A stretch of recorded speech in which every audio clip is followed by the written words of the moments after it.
There's a good chance that you've already started self-improvement by now, and you've started to see a little bit of progress in each thing. You're getting stronger at the gym, your mental health is getting better. You're starting to read a few books, a few self-improvement books, and you're really starting to understand what this self-improvement stuff is all about. Like, your whole life is starting to get better bit by bit. So your first instinct, or at least if you're like me, my first instinct is to tell my friends about it. This is life-changing. I have to put them onto this so that we can all be like amazing top-level guys on self-improvement. You see yourself as the tribe leader. You're leading your boys into the distant horizon where you guys are all top men. This is a big mistake. Stop trying to convince your friends to get on self-improvement. And by the way, my name is Greg. I help young men on their self-improvement journey, and clearly you want to be part of the tribe. So if you could like and subscribe, it'd be greatly appreciated, and it would be a win-win for both of us. I'm sure a few guys out there can relate, but if you're like me, at some point you've tried to convince your friends to hop on their self-improvement journey too, because of all the progress that you've seen in yourself and your mental health improvement and your strength improvements at the gym. What you were faced with was a bunch of excuses like, I don't really have time for that right now, or yeah, I'm gonna get started on that soon, or I'll get started on that, but once I have once I have my life together, maybe I'll start working out in the summer. Or that book that you recommend, they tell you, yeah, I might check that out. They're never gonna do it, just so you know. And it's not really their fault. You shouldn't be mad or upset at your friends for not taking advantage of these things. Your first instinct is to be upset at them. Why would they give up such an amazing opportunity to literally self-improve? And speaking from my own experience, it can get kind of frustrating trying to convince your friends to just start going to the gym or to just read this one book. It's really helpful. But the thing we need to understand, if you're in my situation, I feel for you. I know where you're coming from. The thing we need to understand is that nobody just jumps head first and does all the self-improvement habits at once just because someone told them to. Think back to when you first started. I'm speaking from my own experience here. When I first started self-improvement, it kind of took the form of working out. I'm not gonna lie, there were a lot of dark times when I was first starting out.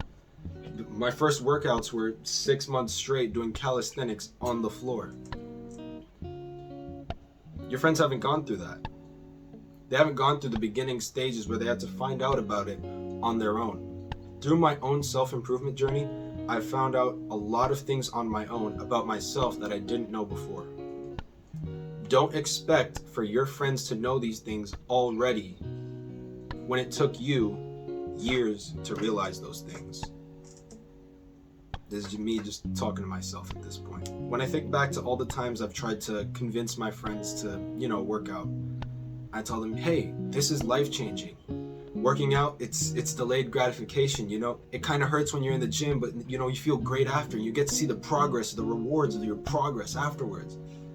How could they ever relate to that if they haven't been doing it for the same amount of time that I did? How could they ever relate to that if they don't find out about it on their own? You have to let your friends find out about self-improvement on their own.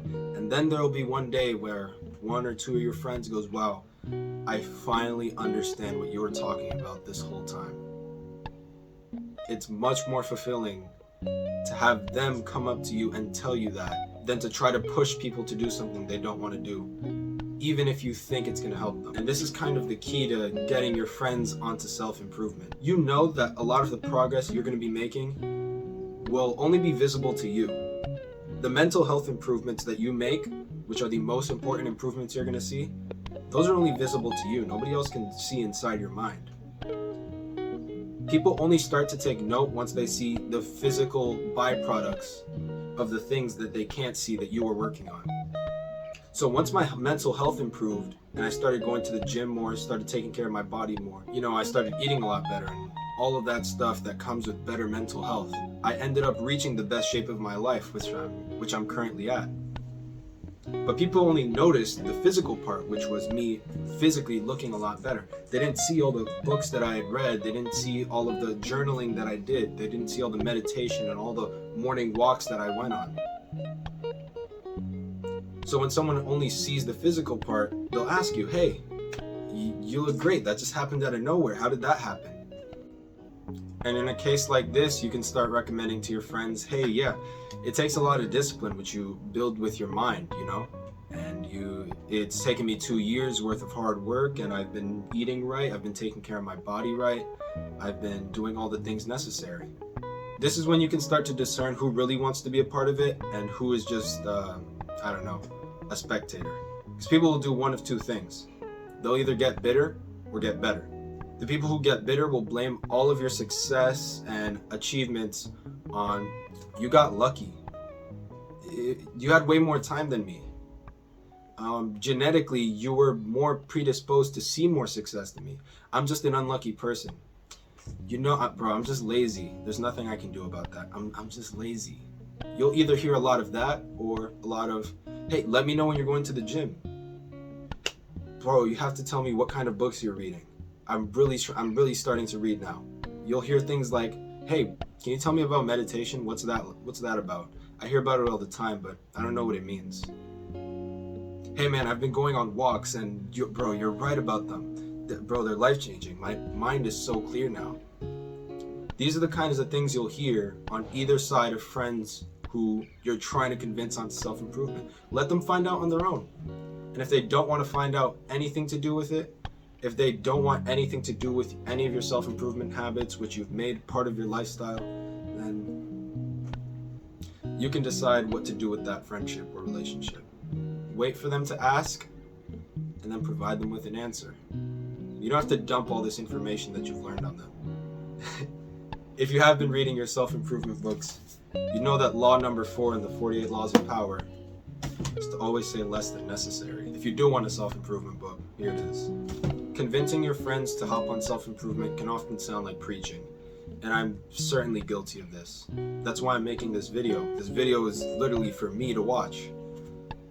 And if you're in the same boat as me, keep in mind that when it sounds like you're preaching to people, they'll always want to steer clear of you.